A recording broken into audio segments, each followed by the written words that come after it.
I am Dr. Christopher Chinedumuije, the Country Director for Gold Prime Organization Nigeria.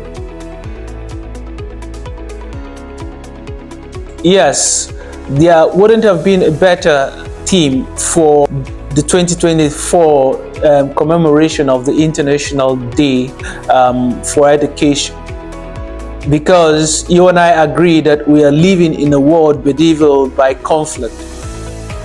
Nations across the world has had their fair share, or are currently having their fair share, of very, very catastrophic conflicts. And when we analyze to understand the root cause of the conflicts across communities of the nations of the world, we realize that this is rooted in gap in education. Hence why, if we must realize a peaceful world, we must address education gaps across the communities, nations of the world. And this year's commemoration provides the platform for everyone to have a deep reflection and understand that we must have to give ourselves to learning.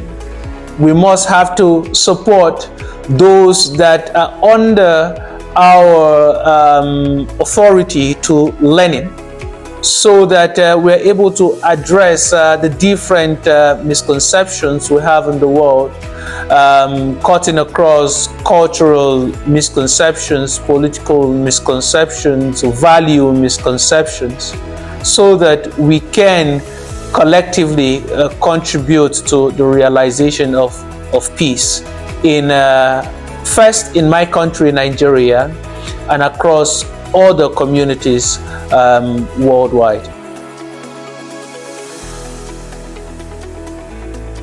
Yes, there are future challenges. There are challenges, of course, not just future challenges. There have been challenges of yesterday that are yet to be addressed. There are challenges of today we do not even have an idea of how to address. And what does that tell us? It tells us that the challenges of tomorrow will be even much more greater than the challenges of yesterday and today combined, because we are carrying over the challenges of yesterday and today to tomorrow.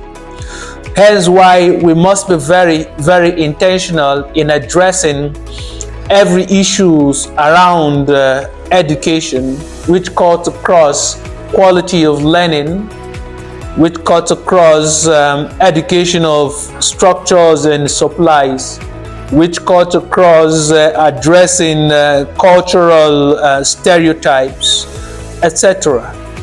And if we are not intentional about those and ensuring appropriate financing for education across the world, then the future will be even more uncertain than our today is. And the conflicts we are experiencing today will be nothing compared to the conflicts we're going to have tomorrow. Hence why the theme again of this year's commemoration, it's extremely very, very important. For example, in Nigeria, the UNESCO recommendation for education financing, it's between 15 to 23% as a developing nation that we are. But we are still doing between 6 and 8% as a nation. That is a fundamental gap.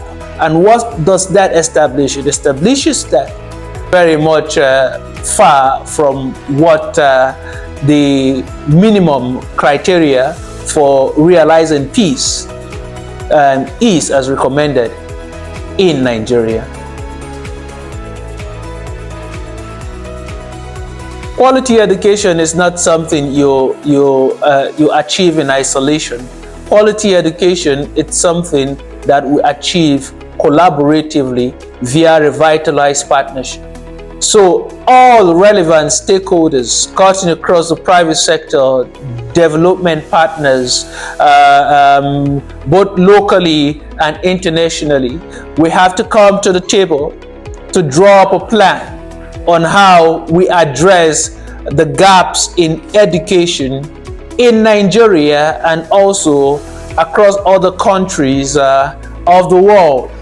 So we all have a role to play, and we must understand the role we have to play and commit to taking action every day collaboratively, because that is only when we will not duplicate efforts, we will not compromise the effort of others, but we would rather work with a lens of complementarity to see that we achieve that common big goal that we want to achieve when it has to do with ensuring continuous access to quality education in the country and the world at large.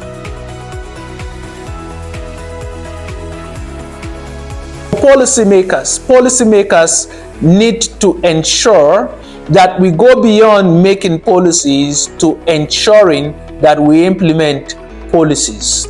So we should not only term them policymakers, but we should also see them as having a responsibility to ensure that they follow up with the respective executive arms of the government to implement the policies that have been developed with regards to ensuring continuous access to quality education for all. At the community level, community stakeholders need to ensure that all community members within their communities of influence utilize the education opportunities and maximize every benefit that comes with the education opportunities to ensure that they have or they superintend over a community with educated members. Families as well, parents need to ensure also they live up to their responsibility to ensure that the rights of their children to education is implemented and achieved. We all have a role to play, most importantly.